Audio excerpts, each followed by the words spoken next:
Bon, eh bien, bonjour à tous, merci beaucoup d'être là. Nous allons commencer. Moi, je suis Manon Vial et voici tout à gauche Perrine Lachenal. Nous sommes toutes les deux membres d'Effigie Aix-Marseille. Et donc c'est nous qui allons animer la séance aujourd'hui. Nous sommes plus que deux à avoir organisé cette séance et à être membres d'Effigie Aix-Marseille. Il y a également Léa Constant, Marianne Bouillon, Fleur Beauvieux et Julie Abou. Et donc voilà, cette séance est le fruit d'un travail collectif.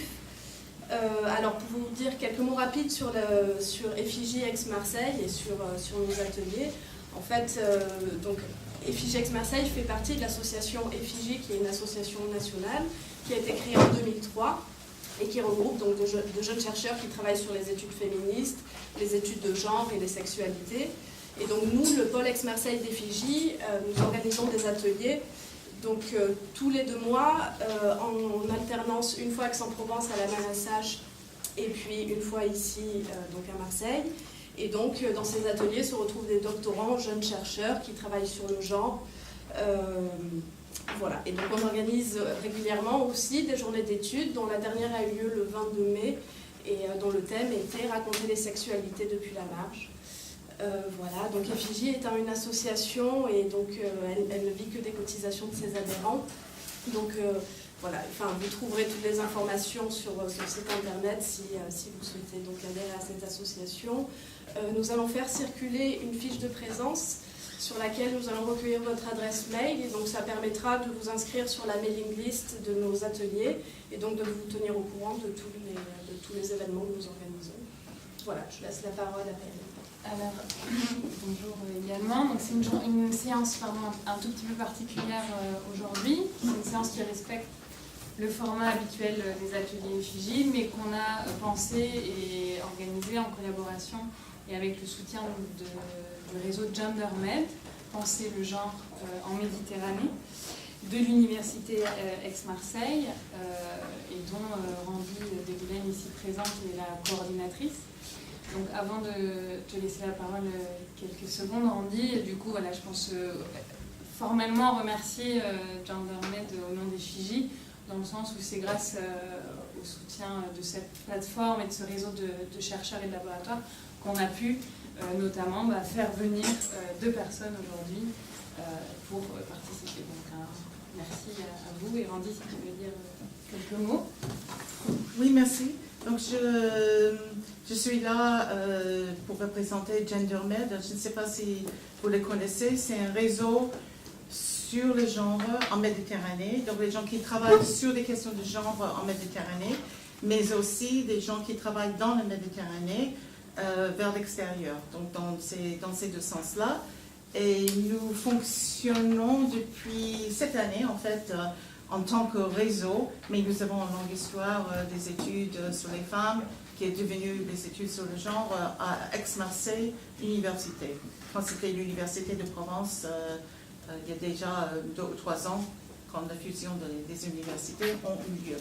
Donc GenderMed, nous faisons des activités sur plusieurs sites à Aix et à Marseille, avec MUSEM, avec d'autres instances, et avec Effigie.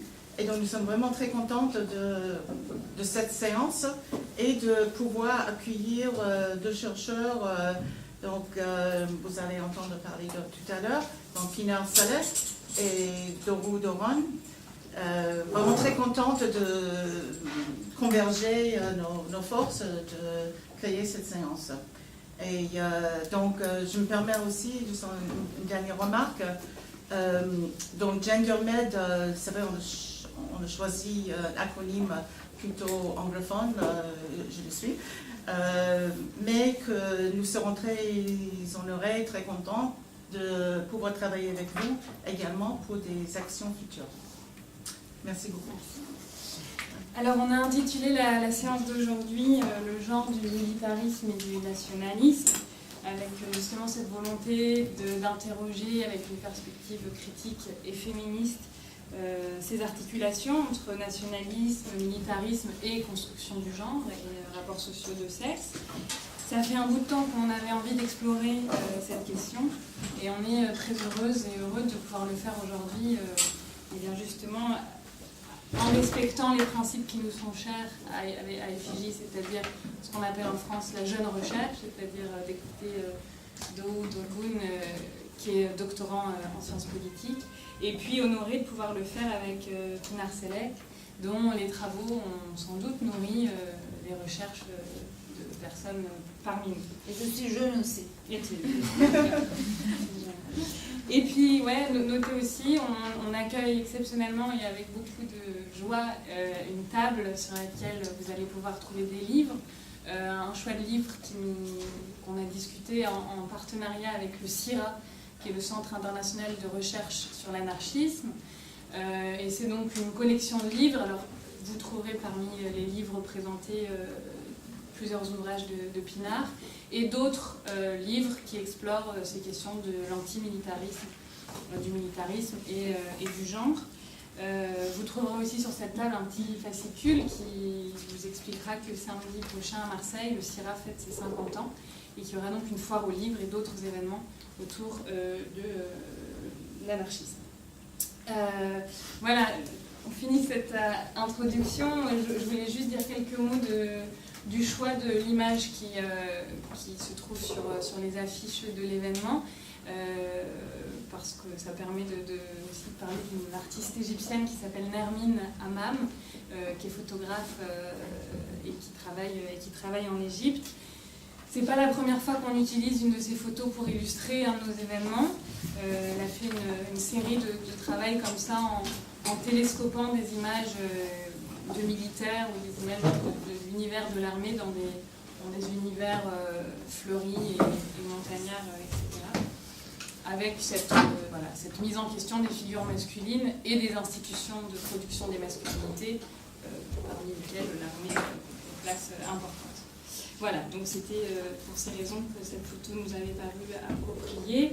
Et la dernière remarque, c'est de dire que le hasard du calendrier fait coïncider la tenue de cet atelier qui va beaucoup parler de Turquie, puisque ça va être le sujet des deux interventions, avec une période particulièrement tendue et inquiétante pour la Turquie, avec les élections qui se sont passées dimanche dernier. Donc je pense qu'on est d'autant plus heureux de pouvoir réfléchir ensemble à ces questions-là avec ces deux chercheurs. Du coup, des questions qui semblent peut-être particulièrement urgentes à penser collectivement. Voilà. Oui, alors avant de commencer, encore quelques derniers mots sur le format de la séance. Donc nous allons commencer par écouter Dolgun, qui est doctorant en sciences politiques à l'université de Sabancı en Turquie. Donc nous allons l'entendre sur le thème « Les corps qui résistent, subjectivité, agency et politique d'objection en Turquie et Israël ». Donc, nous allons l'écouter pendant 45 minutes environ. Ensuite, on prendra un quart d'heure de temps de discussion. Puis, nous ferons une petite pause d'une dizaine de minutes. Et après, sur le même format, nous écouterons Pinar Selek pour 45 minutes, un quart d'heure de discussion. Et puis, nous aurons le temps d'une discussion plus large et transversale. On reviendra sur les deux interventions pendant 3 quarts d'heure environ. Et du coup, je suis Pinar maintenant. Si tu veux, comme ça permet de situer. Pinar Selek, qu'on entendra dans le deuxième temps de la séance, qui est donc militante féministe et antimilitariste, qui est enseignante-chercheuse en sociologie et sciences politiques à Lyon et à Strasbourg, et qui est exilée en France et persécutée en Turquie à cause de ses travaux de recherche. Donc voilà, on écoutera dans une deuxième partie. Voilà, alors juste une dernière chose. Donc, comme à notre habitude dans nos ateliers, nous veillerons à ce qu'une certaine équité soit observée dans la salle concernant la prise de parole, c'est-à-dire les temps de questions, les temps de réponse entre chacun des intervenants. Et puis voilà, comme dans nos ateliers aussi, on accorde de l'importance à la manière dont se déroulent les discussions et on accorde beaucoup d'importance à ce que la discussion se fasse dans la bienveillance. Voilà, juste une chose, la séance est filmée. À ce propos, on remercie l'association Clarinda Sineuil qui nous a mis à disposition tout le matériel technique et nous a fait aussi une petite explication technique puisque nous ne sommes pas très compétents, mais nous essayons de l'être là pour cette séance dans ce domaine-là aussi. Et donc nous mettrons la vidéo en ligne sur le carnet hypothèse, qui est le carnet de l'atelier Effigie Aix-Marseille et Effigie plus largement, où voilà, nous tenons au courant de tous les événements que nous organisons. Voilà, bon, je laisse la parole à Guy, et puis c'est parti pour 45 minutes. Merci de m'avoir invité déjà à GenderMed, à l'équipe Atelier Effigie aussi, de me donner cette opportunité de partager ma recherche. Alors je vais lire, respecter le temps. Et la communication que je vais vous présenter aujourd'hui repose sur ma thèse de doctorat, comme vous avez déjà raconté, analysant l'objection de conscience en Turquie et en Israël d'une perspective comparée et historique. Mais je voudrais partager quelques idées, questions et conclusions que j'ai eues en basant sur les entretiens que j'ai faits avec des objecteurs et objectrices de conscience. J'ai fait mon terrain avec des objecteurs et des objectrices de conscience et ces gens, c'est des gens qui se définissent comme des objecteurs de conscience ou objectrices de conscience sans importe leur performance différente de l'objection. Cela dit, aujourd'hui, les gens dont je vais parler sont ceux qui écrivent des textes expliquant leurs raisons du refus du service militaire et les adressent à l'État, à l'armée et à la société dans les démonstrations et les médias pour expliquer mon terrain clairement. Et je ne voudrais vous parler que de la Turquie maintenant, mais on peut essayer de parler d'Israël si vous souhaitez pendant la discussion. La question que je veux poser pour la présentation sont les suivantes, c'est qu'est-ce que ça veut dire l'objection de conscience déjà, et qui sont les objecteurs et objectrices de conscience, comment performent-ils leur objection, est-ce que leurs agencies ont de l'importance dans la transformation de l'État et de l'armée? Si oui, par quel mécanisme réussissent-elles à effectuer ces transformations? Et de même, quelles sont la place du genre et la sexualité dans ces transformations? Alors, l'objection de conscience est définie comme le refus du service militaire pour des raisons éthiques, religieuses et politiques. En pensant à la phrase « ce qui est personnel et politique », on peut aussi ajouter des raisons vues personnelles à cette définition.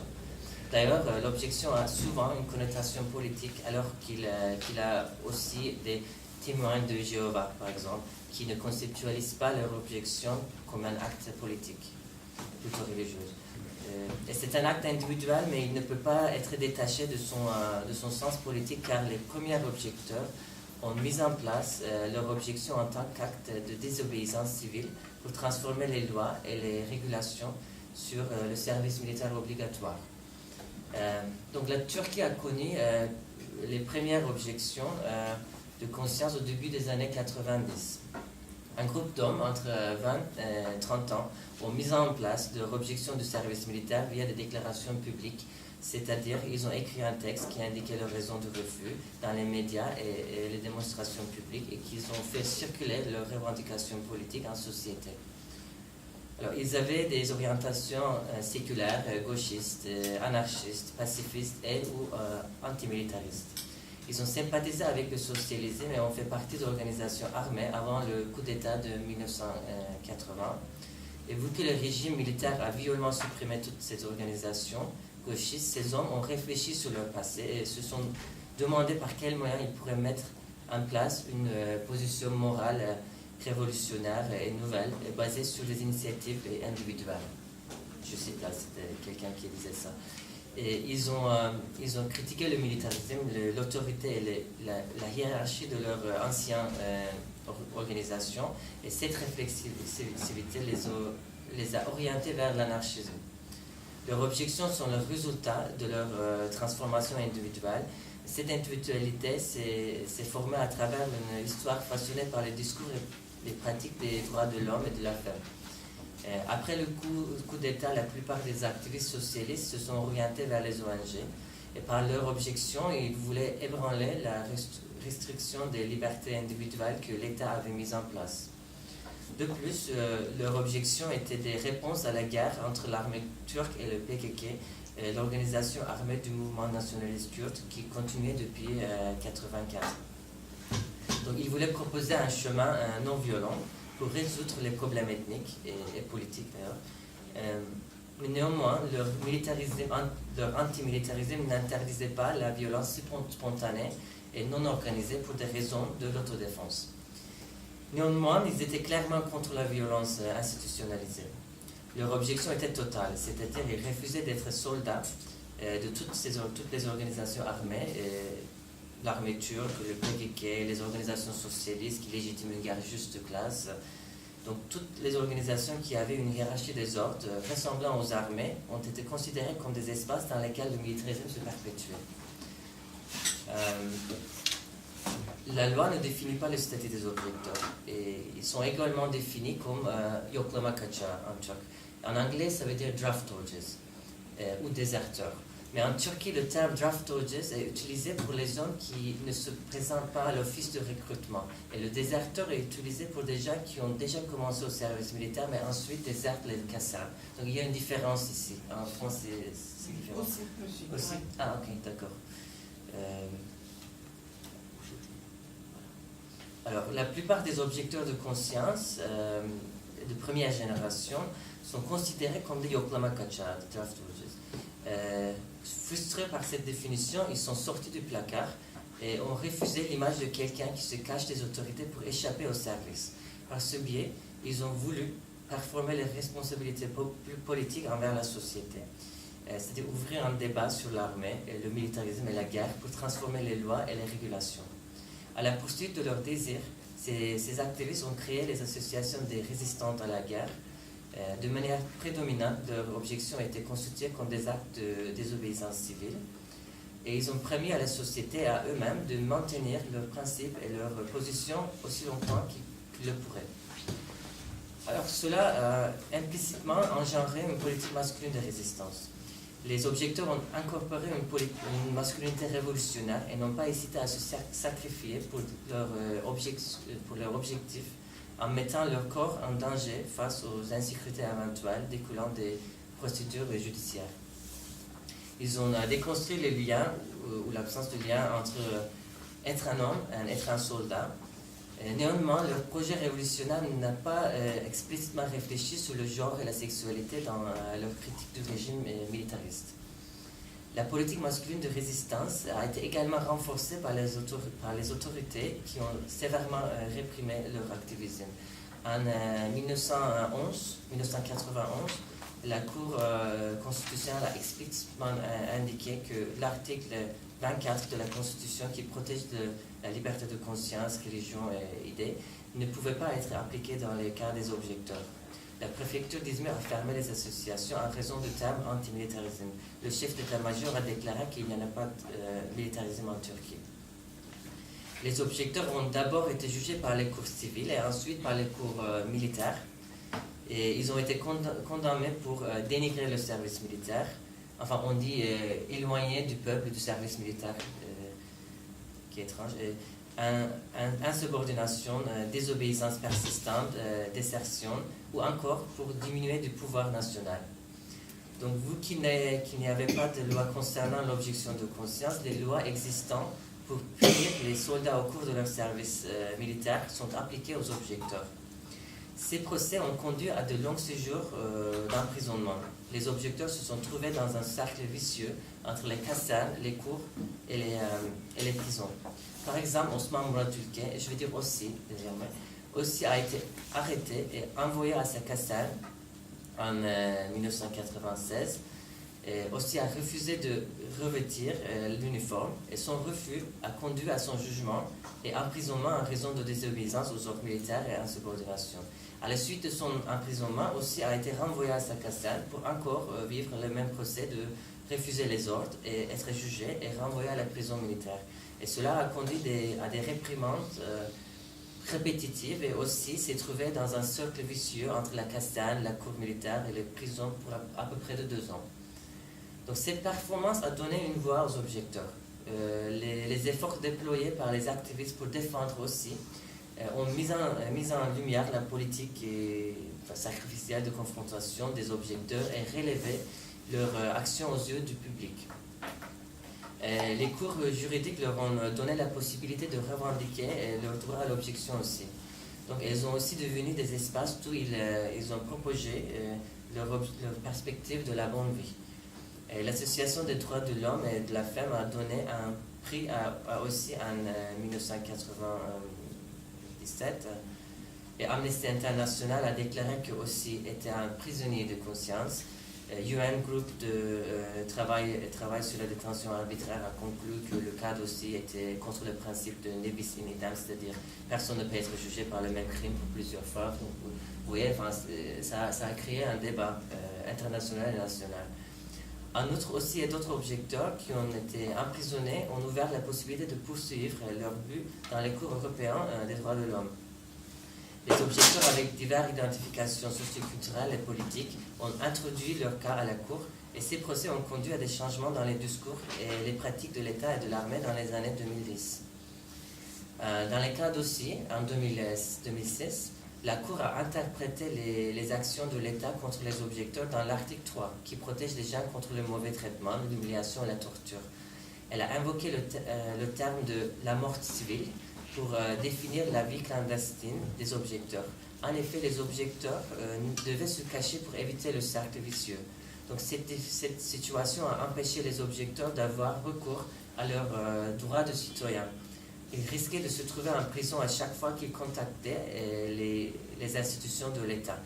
C'est-à-dire, par exemple, quand ils prennent un passeport, trouver un travail avec la sécurité sociale, voyager en avion, etc.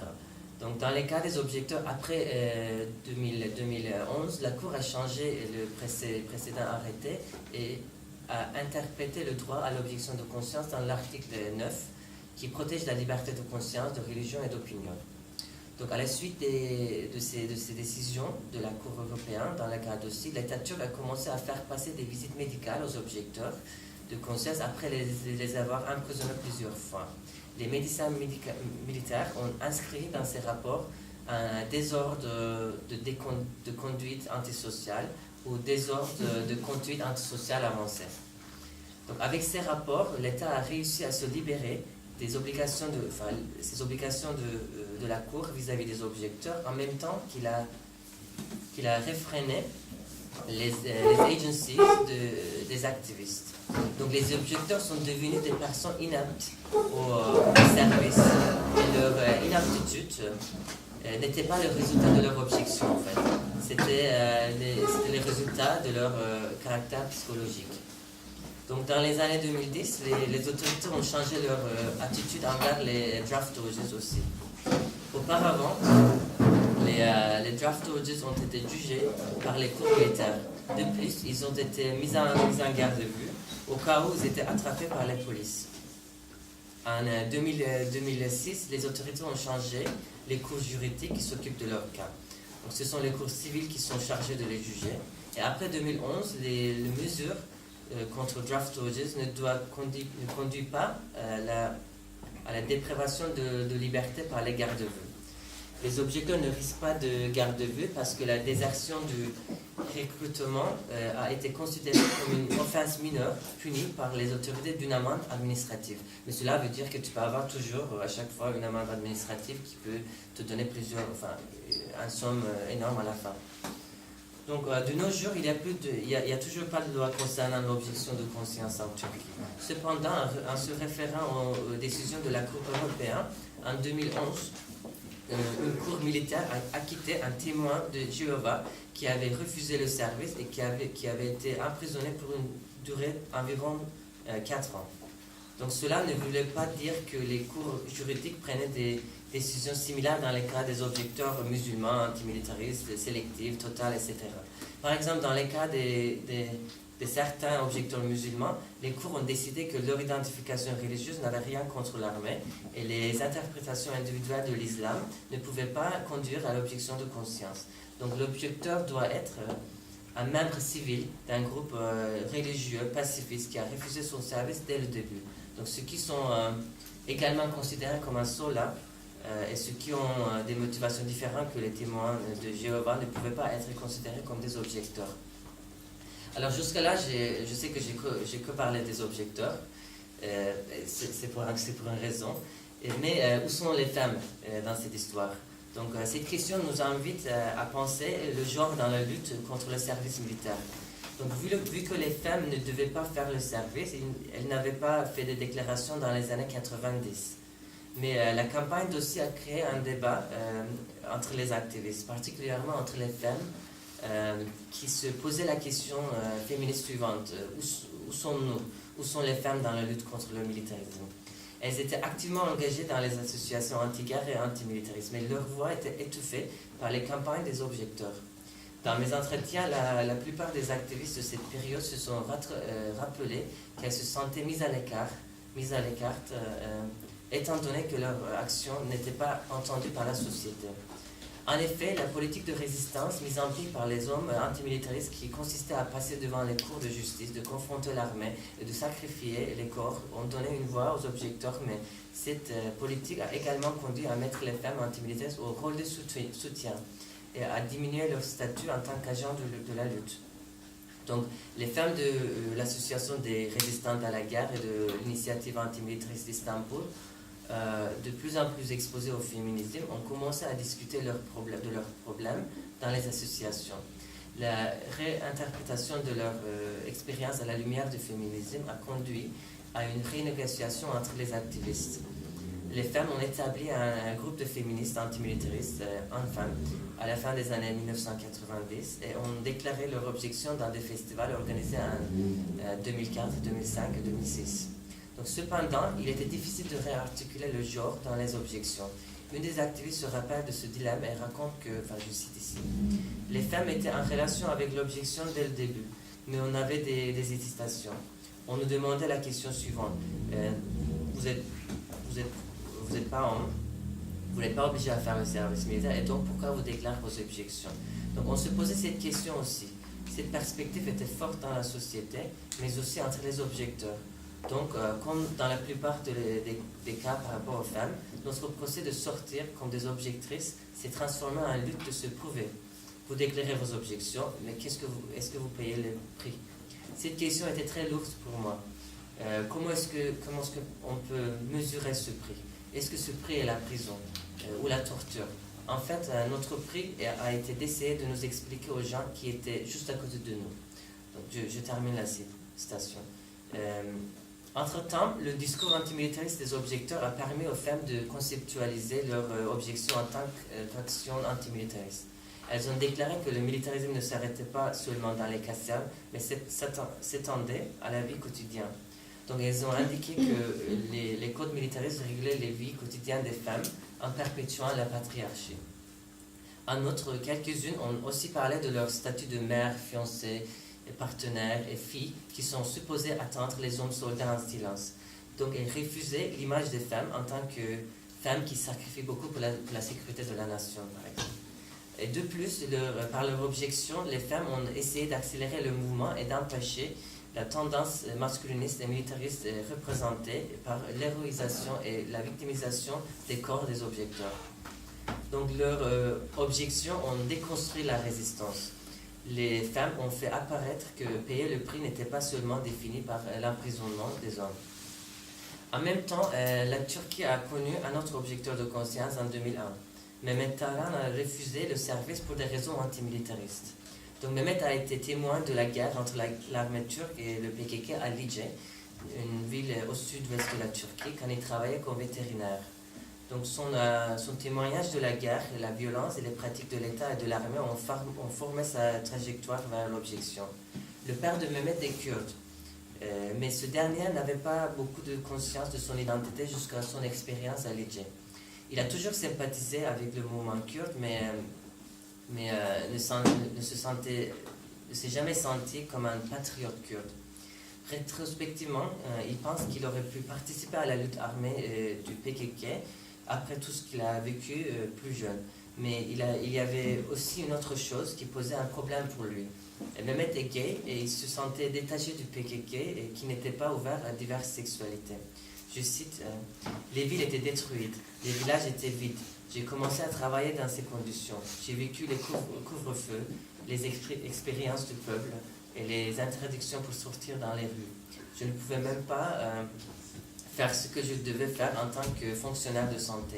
J'avais l'impression que rien ne va être comme ça si l'armée n'était pas là. Je me projetais des idées anarchistes tant que je vivais tout ça. En même temps, je suis kurde et je me sentais proche du mouvement kurde. Mais je ne me suis jamais senti comme un patriote et je ne me suis pas engagé au PKK. À ce jour-là, le PKK n'était pas ouvert aux gays non plus. Je suis gay et je ne pouvais pas faire partie de cette lutte de liberté en raison de mon identité.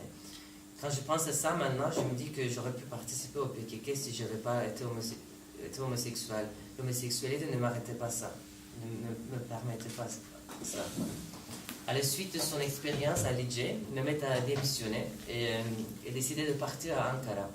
Donc il s'est engagé à Chaos Gele, c'est une organisation LGBT. Et entre-temps, il a vu les informations sur OSSI.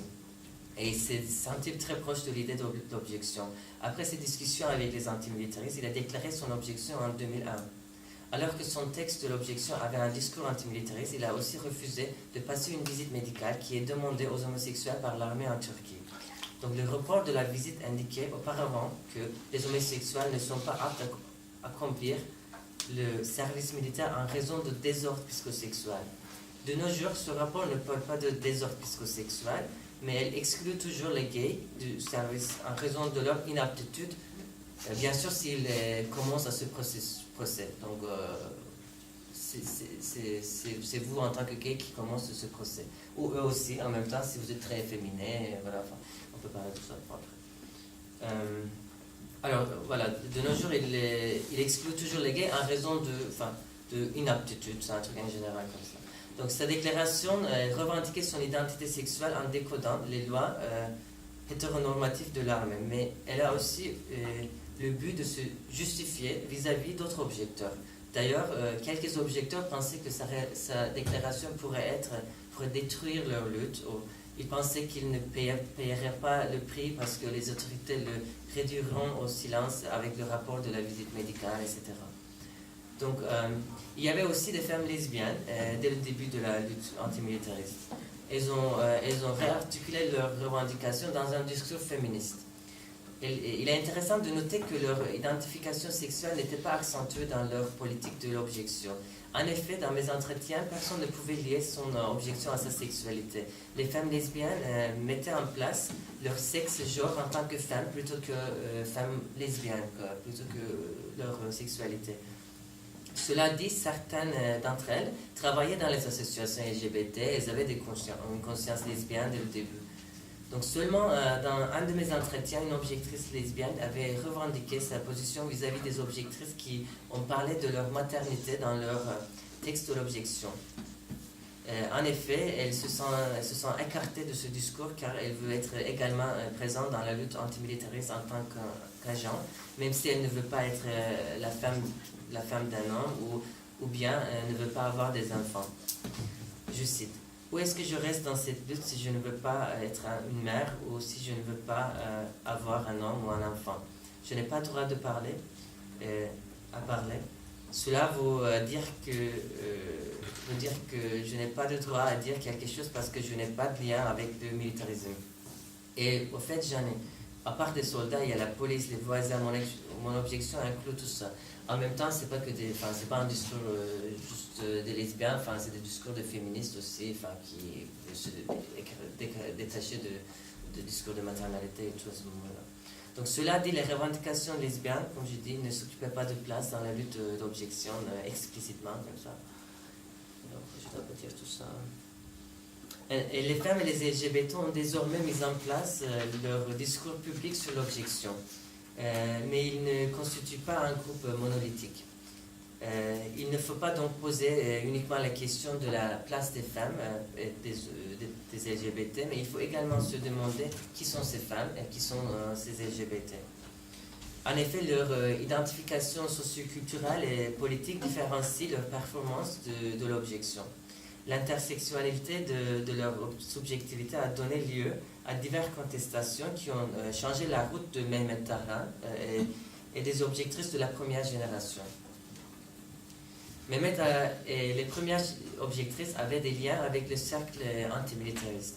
Ils revendiquaient les mêmes antimilitarismes, ils étaient contre toute la violence organisée et institutionnalisée, et leur objection était donc totale. De plus, ils refusaient les services civils alternatifs. La plupart pensaient qu'ils n'avaient pas de droit pas de devoir envers l'État.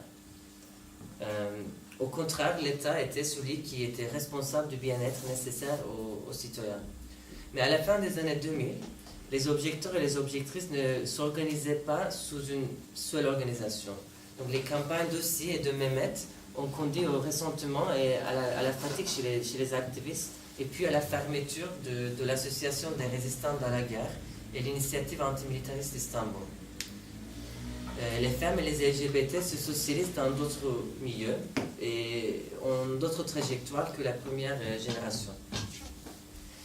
Par exemple, en 2010, Nebiye Arı a déclaré son objection en raison de son identification religieuse. Avant elle, il n'y avait que des objectrices séculaires.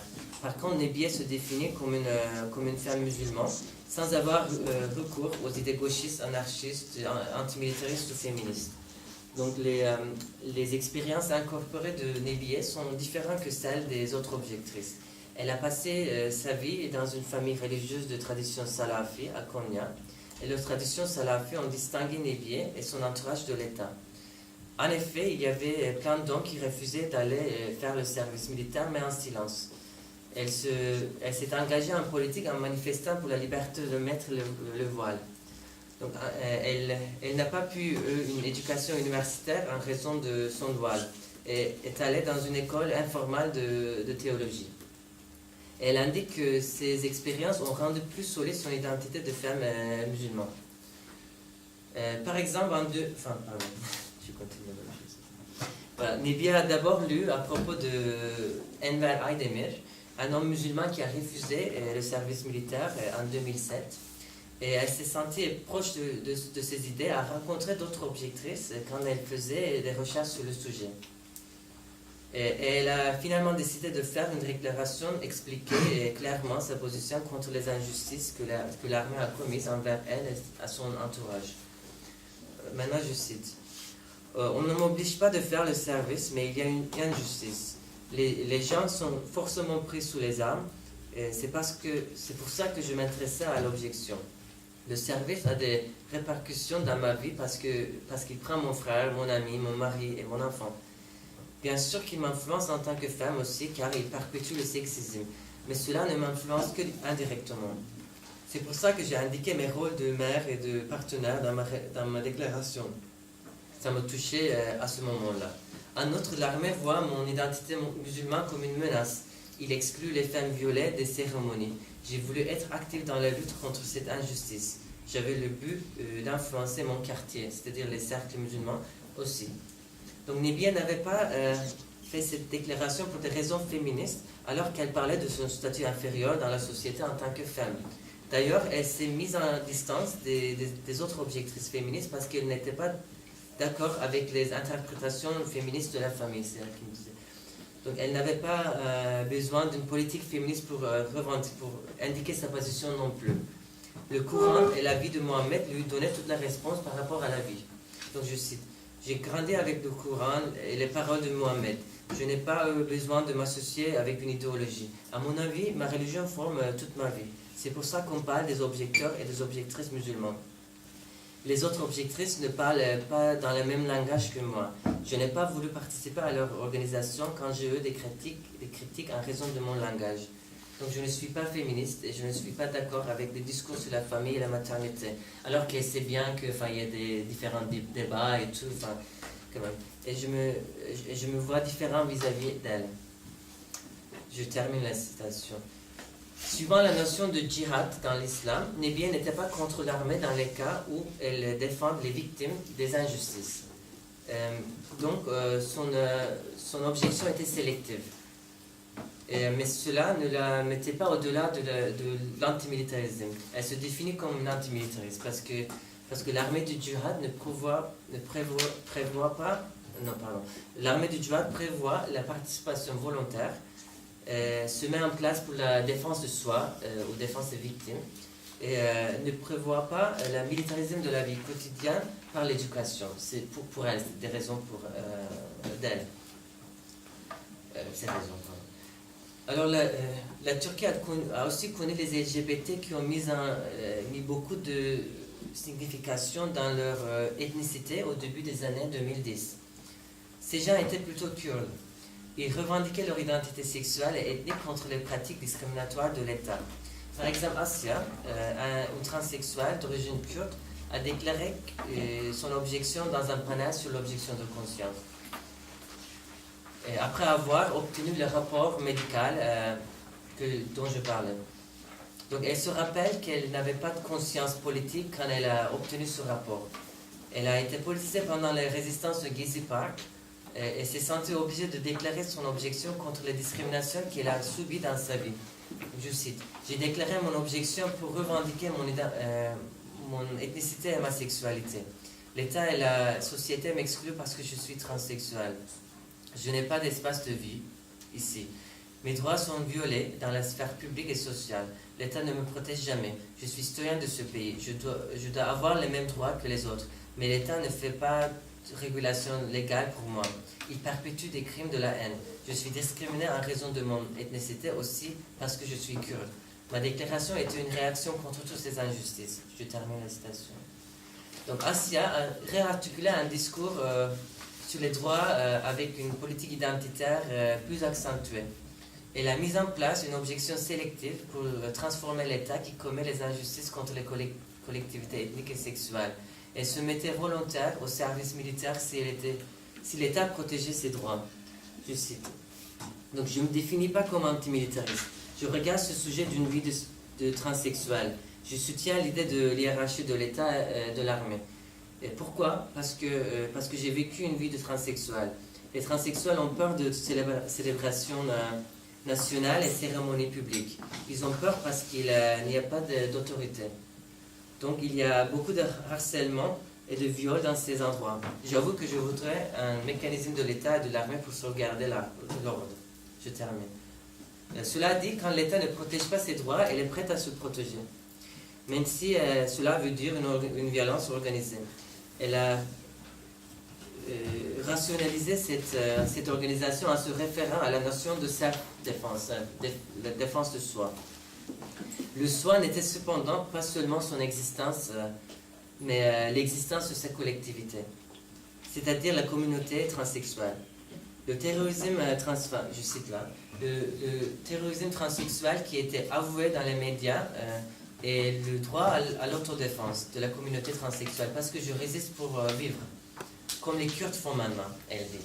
Donc la légitimation de son militarisme était le résultat d'un dialogue réciproque, conflict-free, entre son identité et sa sexualité. Je ne sais pas comment dire conflict-free en fait. C'est pour ça. Asya réinterprète son identité et son sexualité comme des collectivités réprimées qui ont besoin des moyens de l'autodéfense contre les injustices.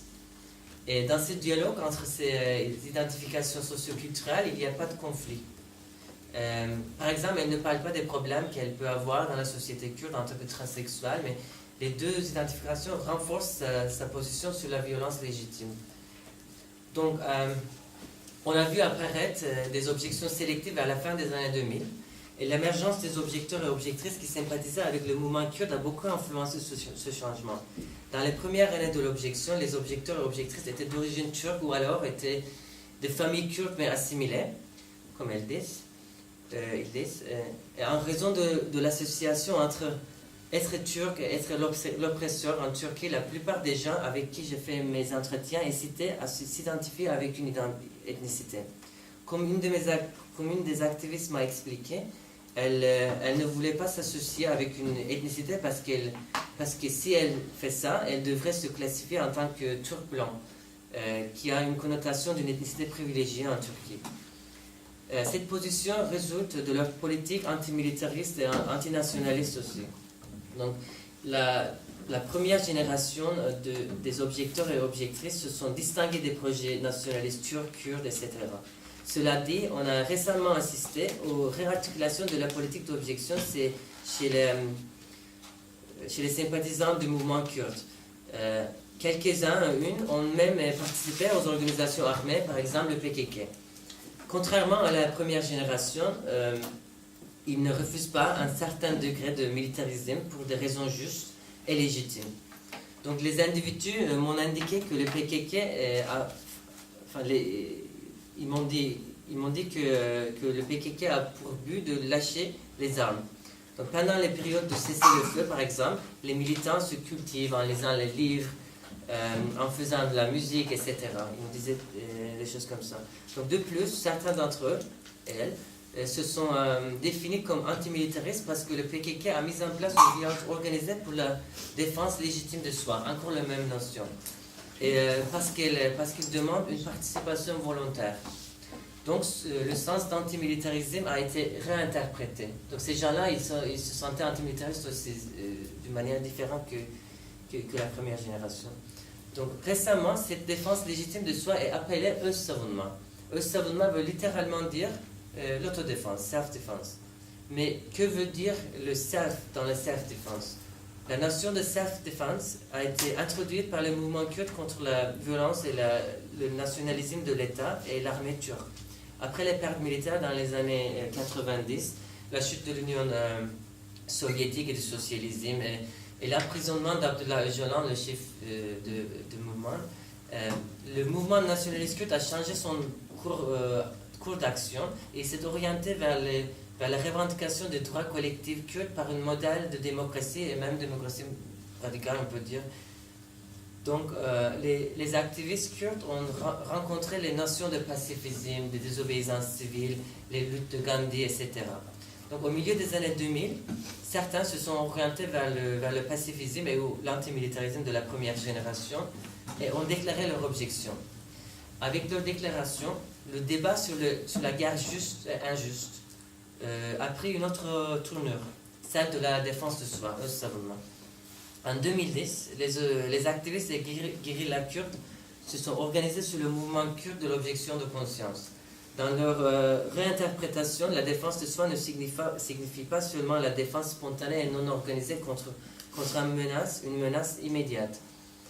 Elle se rapproche d'une sorte d'ethno-nationalisme qui se réfère à une collectivité kurde avec le droit à recognition, à la self-réalisation et au gouvernement de soi. Avec leur déclaration, ils refusent de prendre les armes contre leur peuple. Et les femmes et les LGBT ne se situent pas hors de cette transformation. Par exemple, dans une de mes rencontres, un gay kurde avait légitimé le PKK comme une organisation armée volontaire qui est également ouverte aux hommes et aux femmes. Alors que le PKK n'est toujours pas clair vis-à-vis des militants homosexuels, il les exclut des missions de combat, il les oriente vers les luttes dans les villes, vers les missions logistiques ou les missions de culture de la terre, etc. Cela ne posait pas un problème pour lui. Enfin, il posait un problème, mais il refusait d'être un soldat dans l'armée turque parce que l'armée institutionnellement exclut les homosexuels. Mais d'un autre côté, il était prêt à changer le PKK de l'intérieur parce qu'il se sentait proche de ses peuples. La renégociation de sa sexualité pour revendiquer ses droits ethniques montre dans quelle mesure certains s'identifient à leur collectivité ethnique. Son approche est différente de celle de Mehmet Tarhan, par exemple, celui dont je parlais, le premier gay, self-declared gay. Car sa défense d'une violence organisée ne le met pas au-delà du continuum antimilitariste. Il se définit antimilitariste aussi. Donc cela dit, quand j'ai demandé à Mehmet ce qu'il pense de la notion de self-défense des Kurdes en Turquie et en Syrie, il m'a expliqué dans quelle mesure sa vision avait changé depuis sa déclaration. Je cite: « Je pense que la violence soit un outil duquel on doit se distinguer dans la poursuite de nos agendas politiques. Mais dans les conditions de pouvoir asymétriques, la position de défense est possible. Si j'habitais à Shengal et Daesh venait vers ma ville, probablement je fuirais, mais peut-être je combattrais. Je pense qu'on ne doit pas approcher ce débat d'une manière essentialiste. Je ne peux pas dire à guerrière de Shengal que la guerre est mauvaise. Elle ou il me tuera, et elle ou il a raison. » Et moi je lui demandais, tu pensais à la défense de soi comme ça quand tu as fait ta déclaration? Et il me disait non, pas comme ça. À ce moment-là, la position du mouvement et son discours n'étaient pas comme ça. Et je voyais bien cette asymétrie, mais je n'étais pas très confortable de dire tout ça facilement. Donc je termine la citation. Donc la militarisation à laquelle la Turquie s'est exposée en raison de la guerre en Syrie et contre les Kurdes à transformer les formes et l'essence des objections et de l'antimilitarisme. Ce changement est aussi le résultat de la popularité de l'objection et ses réarticulations par des agents avec diverses identifications socioculturelles et politiques. Entre-temps, les méthodes de l'objection ont changé aussi. Certains gays ont passé des visites médicales pour évader le service, mais aussi d'éclairer leur objection. Il indique que l'objection peut être définie et performée différemment. C'est comme ça qu'ils déconstruisent l'objection. Ces gens sont activement engagés dans la politique d'objection, mais ils ne la performent pas comme un acte de désobéissance civile, du moins pas de la même manière que la première génération. Donc d'une manière parallèle, les femmes ne devaient pas, a priori, passer par les processus judiciaires, alors que pour elles, déclarer leur position en public était le moyen de mettre en place leur politique d'objection. En effet, en Turquie, elles pouvaient être jugées par les cours en raison de la loi 318 qui punit les gens qui éloignent les gens du service militaire. Cela dit, les objectrices n'ont jamais été jugées par les cours. Leurs objections n'ont donc pas été entendues par la société en général. Donc, un petit nombre d'objectrices a connu le processus judiciaire en raison de leur participation aux démonstrations de solidarité avec les objectrices, mais pas en raison de leur déclaration. Là, maintenant, je vais parler de Perihan Maden et tout, mais ils ne sont pas des objectrices, en fait, ils sont des gens qui soutiennent. Donc, Perihan Maden, une journaliste, et Bülent Ersoy, une chanteuse transsexuelle, étaient les seules femmes qui ont acquis une voix en raison de leur popularité. Donc, elles ont été jugées par les cours civils et acquittées.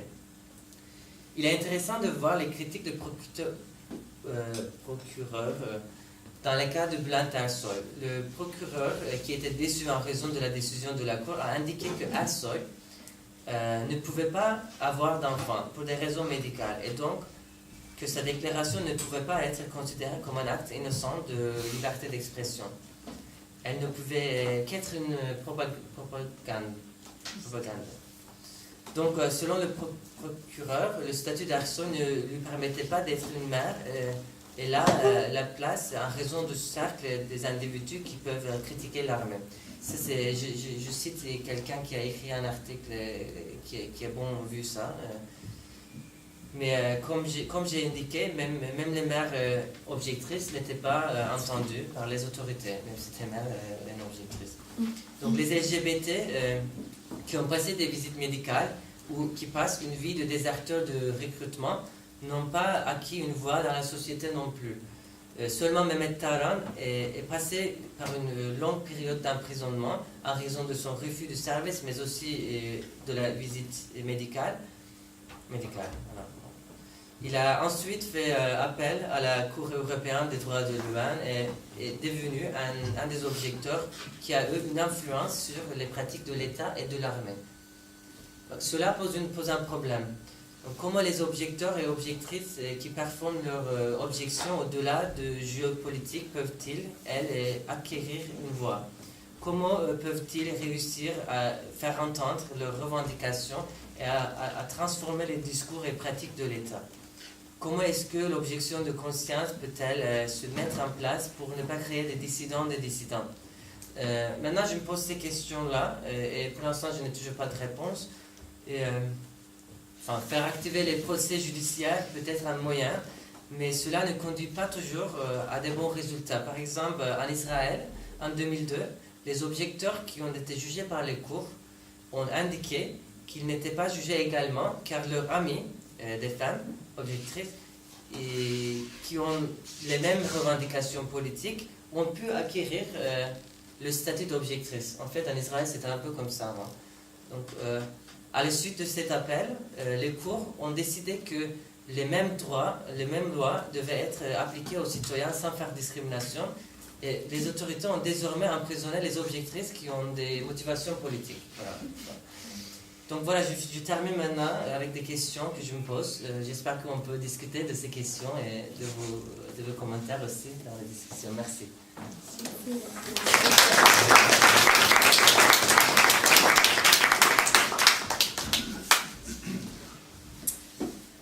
Bon, nous vous laissons la parole. Est-ce que vous avez des questions ou des commentaires?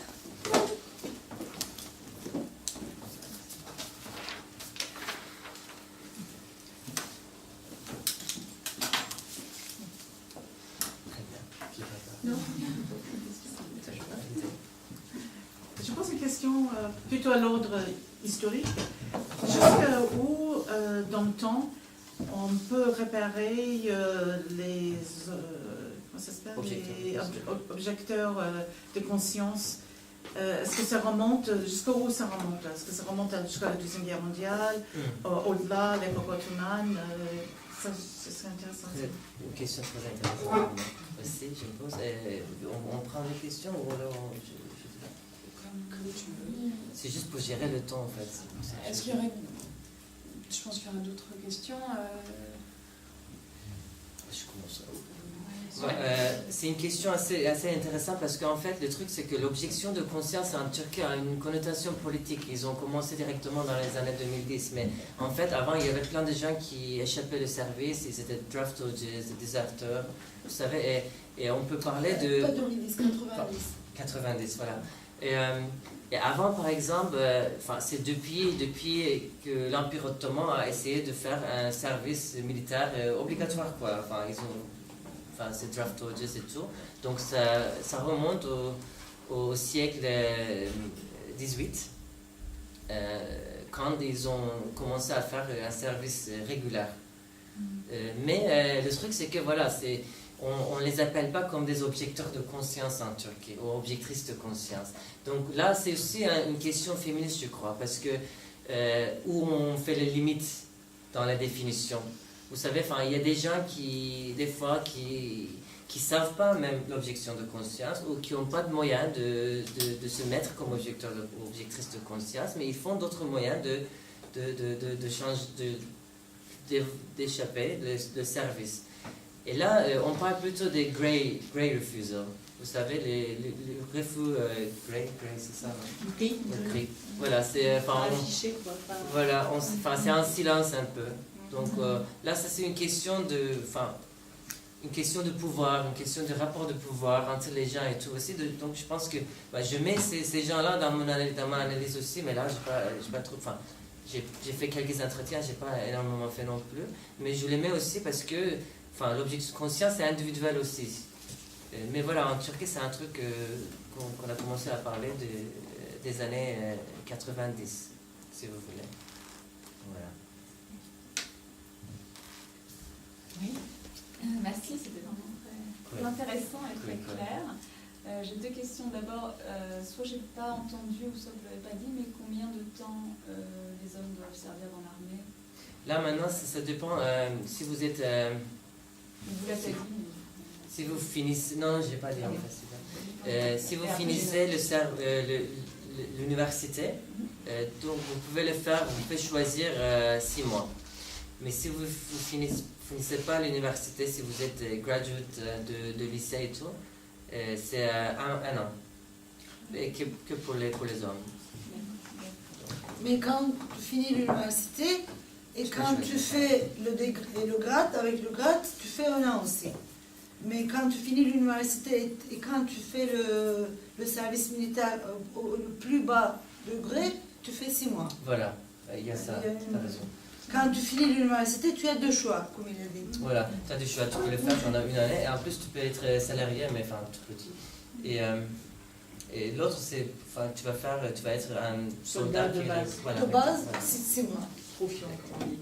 Le soleil de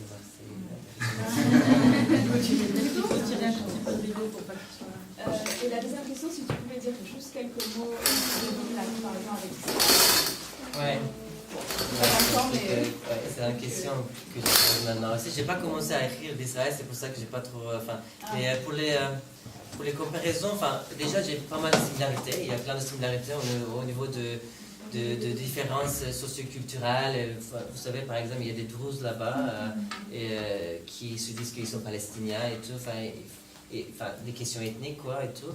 Mais pour le genre et la sexualité, ce qui était intéressant pour moi, c'est que les revendications LGBT, par exemple, en Turquie est plus accentuée qu'en Israël.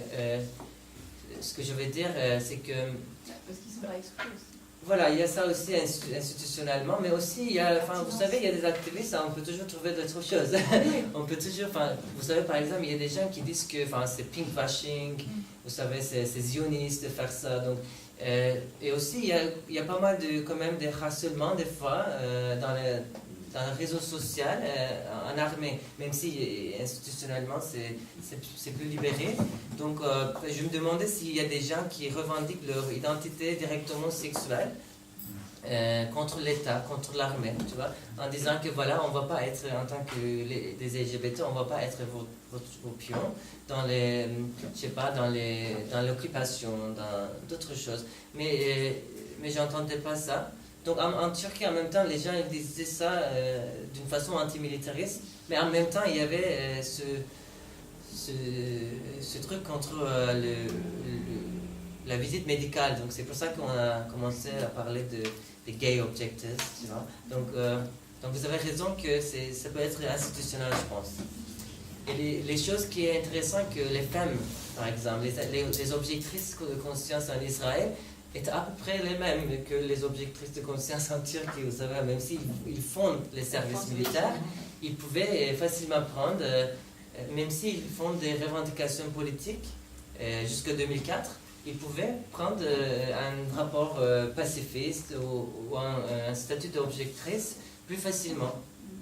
Donc il y a aussi le rapport de genre toujours, même s'il y a un service militaire pour les femmes en Israël aussi. Donc voilà, je peux dire. Est-ce que tu peux parler un peu plus du lien entre la politique identitaire LGBT et aussi ce que tu as dit, le self-defense position qui vient plutôt de la logique de lutte kurde. Donc ça c'est intéressant quand tu as parlé du transsexuel qu'il a dit je résiste pour vivre. Donc je pensais ça fait une intercession. Tu veux dire le lien entre le discours LGBT et en fait peut-être le sujet politique. Est-ce qu'on peut généraliser ça? Non, c'est ça que je voulais dire. En fait, c'était juste un petit truc. Est-ce qu'on peut généraliser? Ah non. Non, c'était juste un exemple déjà. Mais j'ai senti que c'était très intéressant comme un dialogue de soi-même. Mais en général, les défenses de soi, c'est partout en ce moment. C'est pas genre que des Kurdes, c'est pas que des transsexuels, c'est des anarchistes qui parlent de l'autodéfense aussi maintenant. Je pense que c'est plutôt les structures de militariser maintenant en Turquie, que tout le monde parle de ça, mais en même temps, ces gens-là, ils n'ont pas pris des armes. Hein. C'est pas des gens qui prennent des armes, qui sont dans les luttes comme ça, armés et tout. Enfin, c'est plutôt théorique. Donc, je pense que vous pouvez trouver des exemples, des profils de toutes les identitaires socioculturelles, politiques, les liens, je veux dire, les liens entre toutes les identités socioculturelles aussi, et la défense de soi, je trouve. Et c'est pour ça que c'est bien que vous avez posé ces questions, parce que je ne voulais pas faire genre ça c'est ça, mais vous savez déjà que c'est pas la générale. Je parle plutôt des détails. Je sais pas si c'est bon en fait. Si, oui.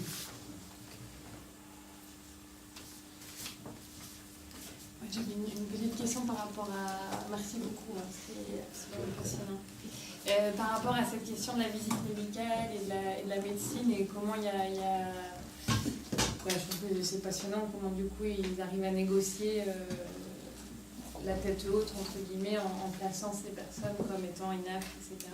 Ouais. Et je me demandais si dans les mouvements militants antimilitaristes, il pouvait y avoir une sorte aussi de revendication positive de cette inaptitude médicale, c'est-à-dire pas seulement de dire non, nous on veut pas de visite médicale parce que notre objection n'est pas politique, mais de dire eh bien ok, trouvez-nous inaptes, c'est bien parce qu'en fait on l'est par rapport au système hétéronormatif et militariste. Oui, bien sûr.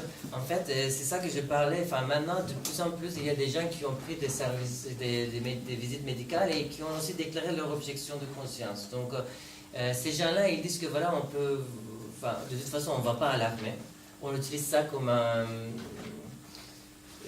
moyen de se distinguer. Mais c'est vrai que la position de Mehmet était différente. C'était la première fois et c'était vraiment un truc qui est... il est aussi très militant pour ça aussi. Il était dans une association LGBT. C'est vrai que c'est un truc genre, vous êtes psychosexuellement malade, quoi. Donc, et il voulait aussi avoir une campagne, tu vois. Il voulait avoir une voix, il voulait changer les choses, pas que lui, et tout le monde, des activistes qui travaillent à ce moment-là. Mais il y a plein d'hommes homosexuels qui prennent ce rapport, je ne sais pas combien, on ne sait pas des chiffres, mais il y en a plein, en fait. Donc c'est un outil que tout le monde utilise. Et en plus, c'est la performance. Je veux dire, c'est vraiment la performance féminine, un objet sexuel. Voilà, je peux coucher avec tout le monde si vous me permettez. Je ferai vraiment désordre dans l'armée. Donc il faut montrer plutôt. Et avant, c'était plus difficile et énervant parce qu'ils voulaient montrer des photos et c'était des rapports du genre. C'est genre, voilà, si tu es homosexuel, tu es féminin, tu es passif, tout ça. Et qu'est-ce que je veux dire? Et là, maintenant, on ne parle pas des ordres psychosexuels en même temps. C'est inaptitude. Je ne sais pas si c'est avancé, mais il y a aussi d'autres lois qui ne permettent pas aux homosexuels de prendre un contrat social dans l'armée et tout aussi en même temps. J'allais dire un truc, mais j'ai oublié.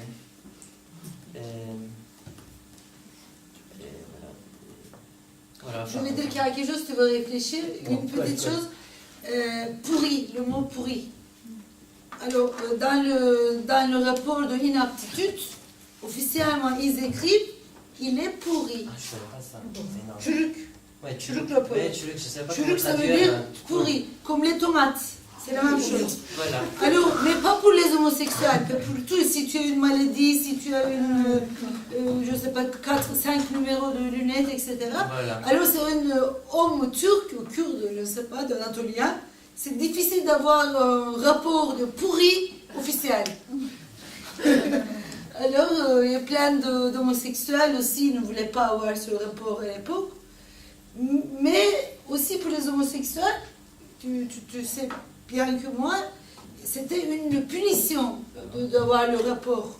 Parce qu'ils doivent montrer que son anus il est assez large. Alors, il y a un contrôle comme ça et ils devaient montrer les photos de faire l'amour avec un homme. Alors c'était une punition aussi.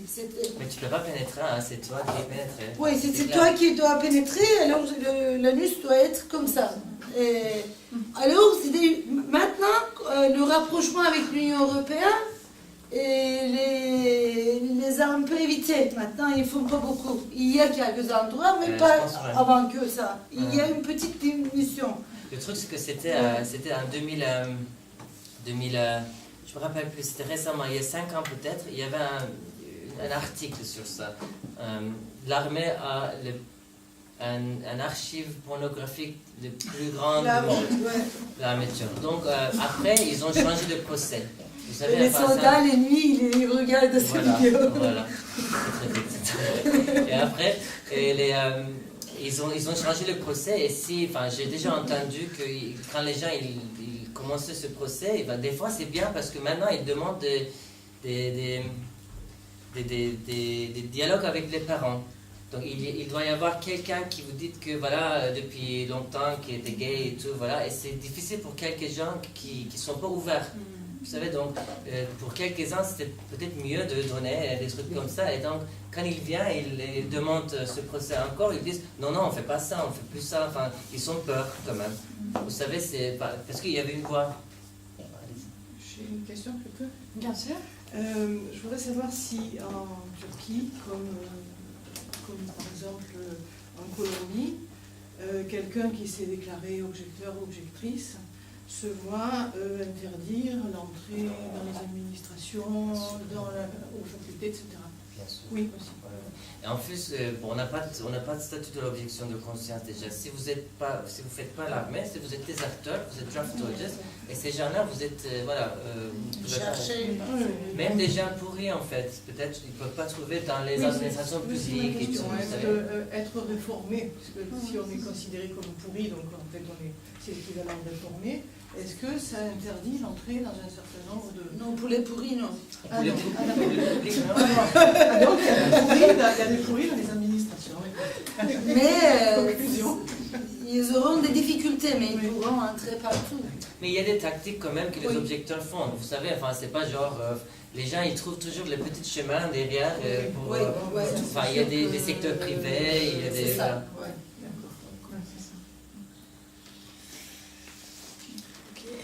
Bon, nous vous proposons de poursuivre la discussion pendant, je dirais, la pause de 10 minutes à peu près. Ouais, jusqu'à 15h30. Ouais. 12 minutes. Oui, voilà, jusqu'à 15h30. En vous rappelant du coup qu'il y a cette table de presse avec des ouvrages à consulter grâce au Centre international de recherche sur l'anarchisme qui est juste là derrière.